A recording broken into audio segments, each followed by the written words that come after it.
যে অনুষ্ঠান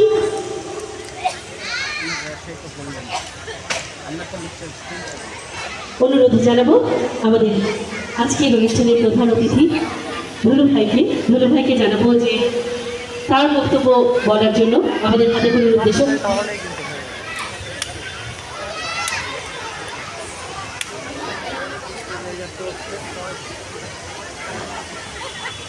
আমাদের অপেক্ষার পালা শেষ। ধুলু ভাই আমাদের জন্য কথা বলবেন। আমরা শুনি। নওগাঁ হাতে এই যে সৃজনশীল সংগঠন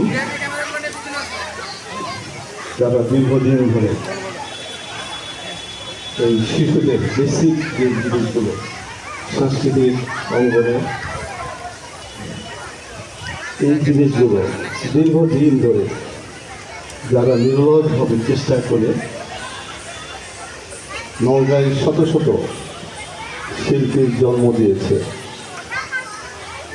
নওগাঁ জেলার এই হাতে তৈরির অনুষ্ঠানে এই সংগঠনের আজকে ৫৫তম স্বাধীনতা দিবস উদযাপন উপলক্ষে আয়োজিত আজকের এই অনুষ্ঠানে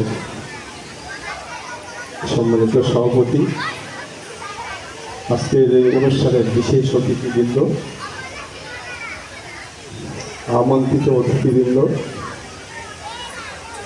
এই সংগঠনের নওগাঁ জেলার বিভিন্ন সাংস্কৃতিক অঙ্গনের যারা দীর্ঘদিন ধরে এই অঙ্গনে বিচরণ করেছিল, আমাদের সিনিয়র মুরব্বীগণ এবং এই সংগঠনের এই শিশু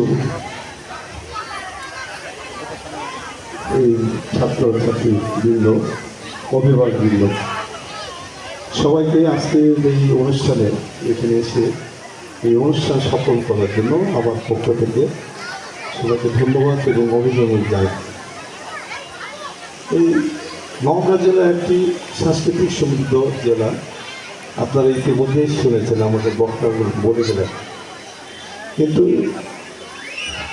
বিকশিত করার সুযোগটা একটু কমে গিয়েছে।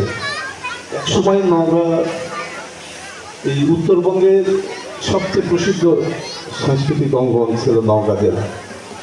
সেইটি কালের বিবর্তনে এবং ফ্যাসিবাদী শাসন আমলের কারণে নওগাঁর এই অঙ্গনগুলা সংকুচিত হয়ে গিয়েছে।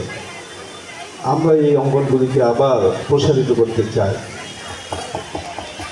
আজকে এই অঙ্গনে যারা আছেন তাদেরকে আমি অনুরোধ জানাবো এই কাজগুলি করার জন্য আপনাদের অকণ্ঠ সমর্থন সহযোগিতা।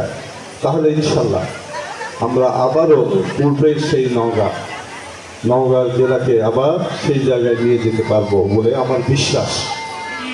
প্রিয় উপস্থিতি, আজকের এই হাতেখড়ি এই সংগঠন আমাদের বিদ্যুৎ এবং তার স্ত্রী এই সংগঠনে আসলে দীর্ঘদিন ধরে কাজ করে যাচ্ছে। তাদের সর্বোচ্চ দিয়ে চেষ্টা করতেছে এই ছেলে মেয়েদেরকে সৃষ্টি করা, তৈরি করা। আমার পক্ষ থেকে এই সংগঠনের আগামী দিনের লক্ষ্যে পুষতে যা সহযোগিতা করা দরকার সব কিছুই থাকবে ইনশাল্লাহ। সকলের মঙ্গল কামনা করে আমার বক্তব্য শেষ করছি। ধন্যবাদ সবাইকে। আজান এবং নামাজের বিরতির পরে আমাদের প্রধান অতিথি বিশেষ অতিথি স্মরণ করবো। বাচ্চারা খুব পরিশ্রম করেছে আছে এবং সিরিয়াল করা আছে, সে অনুযায়ী সবাইকে অবশ্যই স্যান্ডেল খুলে নির্দিষ্ট জায়গায় খুলে আসবে।